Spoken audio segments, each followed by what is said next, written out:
Hello and welcome to another episode of Diet Culture Can Fork Off. I'm excited today because I'm going to talk about the 6-week lifestyle transformation, basically how to break yo-yo cycles. Okay, now we've all been there. The Monday reset, that whole I'm going to start again on Monday. I'm going to be good this week. I've done it myself. I've been in that exact place myself. And it's part of my journey. Thinking, right, this is it.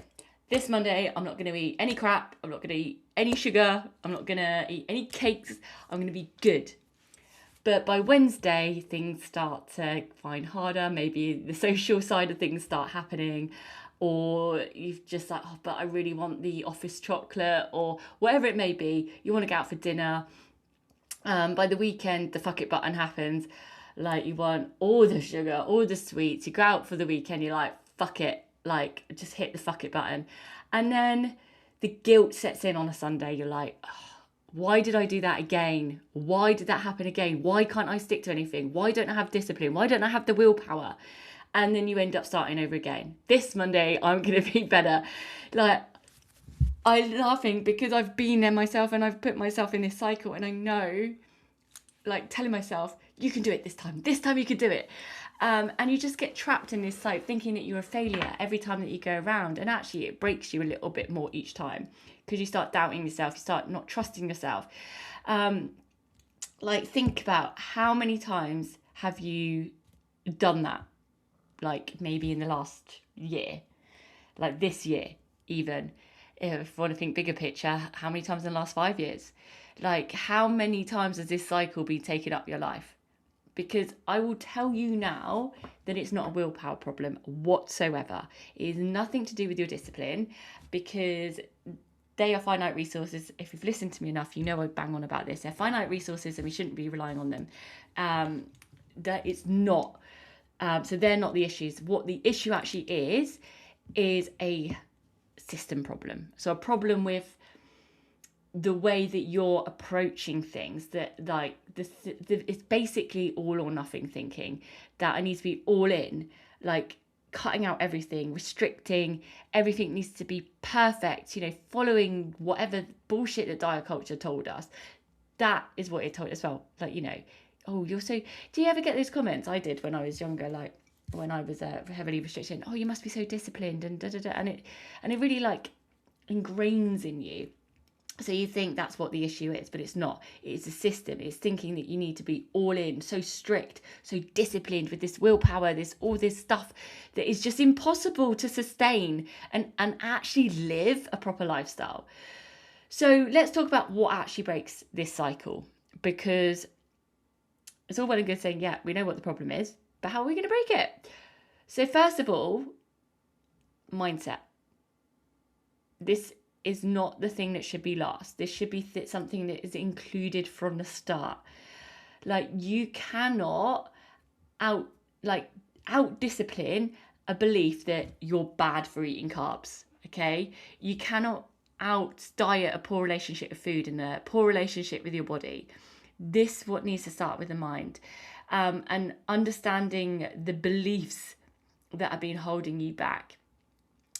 Understanding that emotions play a part, emotional eating as well. That's a mindset thing. That's a psychological hunger rather than physical hunger, and that plays a massive part. If you're someone that leans on food to self-soothe when you've had a stressful day, or when you just want to let go on the weekends, or you're bored, it comes in so many times. I don't think there's enough understanding around emotional eating. We all do it, and it's not a bad thing, and it shouldn't be this shameful thing. Oh, we emotional eat, because we all emotional eat, and anyone that tells you they don't is lying. Because I have chocolate because I enjoy it. Sometimes it's because I've had a bit of a stressful day and I want to sit down and I want to enjoy my bit of chocolate because it makes me feel good, and there shouldn't be a shame about that. But it's understanding why you're having it in the first place, and you don't want to hit the fuck it button when you do and go into this massive spiral. But it's removing the shame around food, okay? So that's what the emotional side of it is. It's ditching the all or nothing thinking as well, thinking that we need to be perfect because we're human beings, and not even as much as we try, we have external pulls, external things that are going on constantly that we can't control. So we need to ditch that all or nothing thinking. Also, like, understanding that one biscuit or one meal out doesn't ruin your whole progress. That whole kind of like, oh well, fuck it, I've ruined it now, so I might as well just continue. That's the thinking that's keeping you stuck, rather than thinking, oh, I'm going to enjoy that biscuit and then I'm just going to get on with the rest of my day. Like, that's okay. So it's breaking down that all or nothing thinking. Eating without the rules, okay? Starting to trust yourself again around hunger and fullness, not really strictly tracking or clean eating. Like, we need to understand that all food does have its place. I always talk about this, like, it is emotional, it is cultural, it's celebration, it's connection. We need to think more like food is fuel. Yes, it is, but it's so much more than that at the same time. And I think when people just say food is fuel, they're cutting out the emotional side as well, and that needs to have a place. I was gonna say a place at the table. That's a bit of a like, to me it to sound that way, bit of a pun, but that also needs to be considered. The movement as strength rather than punishment as well, like your own kind of relationship around exercise, because what we've obviously got taught in diet culture is that we need to burn calories as it's exchange for food.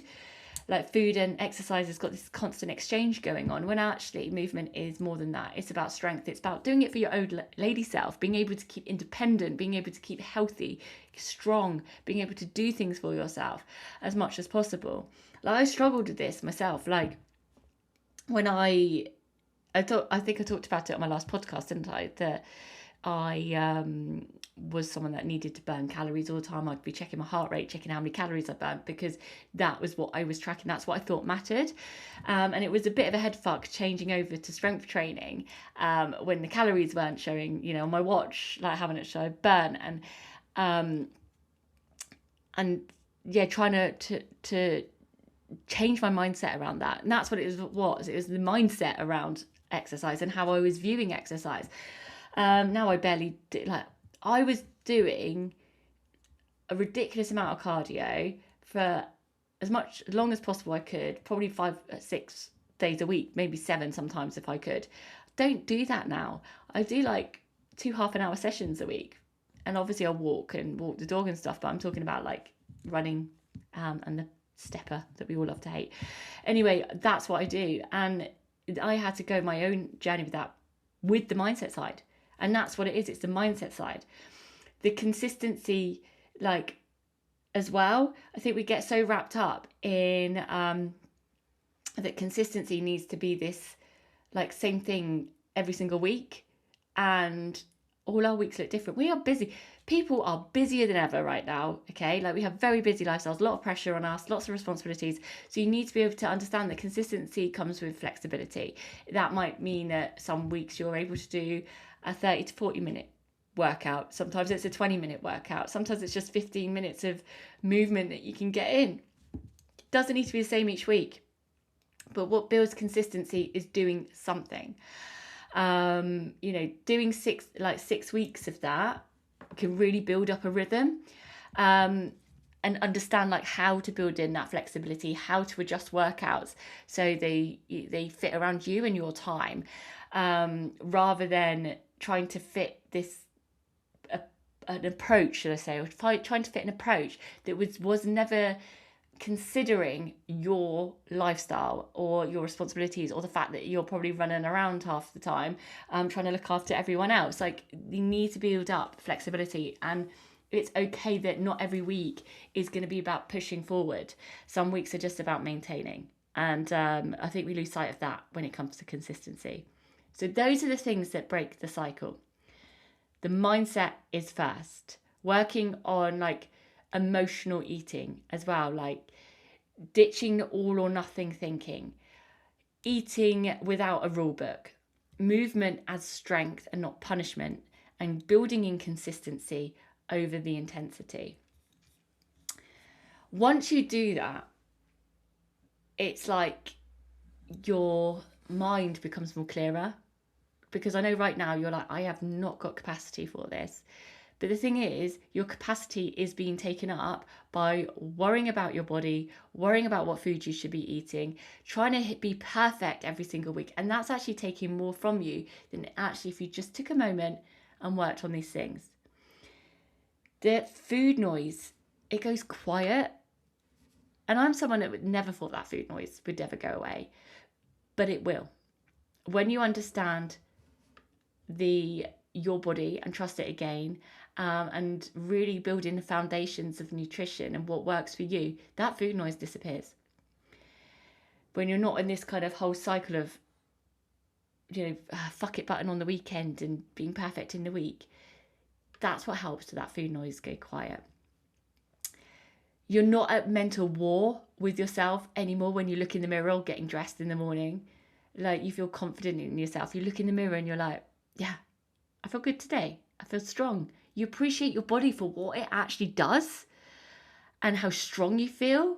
You thank it. You're grateful for it doing the things that it allows you to do every single day. That's what happens when you break this cycle. Your energy, like, it becomes more apparent. You feel more energetic because you're not using all that brain power stressing and worrying about food, comparing yourself to other women.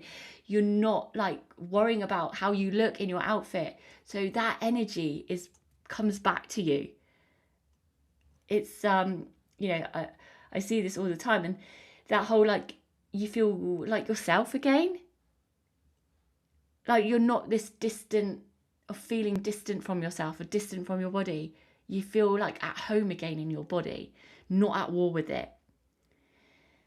So this is why I've done this 6-week transformation, and I call it a lifestyle transformation, because it's not a 6-week body transformation. That's not what I'm selling here. I'm selling you the food noise going quiet, the mental wall going quiet, your energy levels being up, you're feeling good in your body again, you have a good relationship with food again, you've stopped that binge restrict cycle.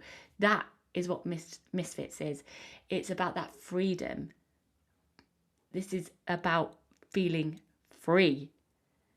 And honestly, that is the lifestyle transformation you can achieve in 6 weeks.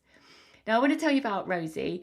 One of my clients, I've talked about her a bit on my social media. She's actually going to join me for a podcast episode soon, so I'm very excited. So that's going to have its own story, own little spot. But her story, she joined Misfits, and in the 6 weeks, she had the most incredible transformation. She feels free with food. She's actually just been on holiday and stuff, and she didn't binge once. And she said that's something that usually happened. She went to a festival during the 6 weeks of Misfits.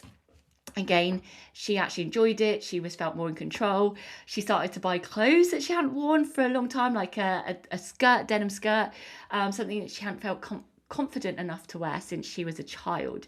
That is what Misfits does. Okay, the food freedom, the feeling good in your body, and she was in a photo and didn't pick herself apart. I remember that bit as well from work. And so not picking herself apart in photos, wearing the skirt that she wanted to, like, all of this came in 6 weeks, because we work on the mindset side as well. Like, I do a 6-week course with the mindset side, on-demand workouts and nutrition help. And that's everything that can help you break the cycle. So September, we start 7th of September. Spots are open right now. The link for this is below in the bio, but if you want to reach out to me on socials, just reach out and let me know you're interested in Misfit. If you want to know anything else about it, let me know. All the information is also on my website, which is in the link of my bios as well. But this is your chance. 6 weeks time, you could be sat here as a completely different person. Do not let that fear hold you back. 6 weeks. I know you can do it, because once you're in, you have got a whole load of women behind you, believing in you, that you can break this cycle. So let's do it.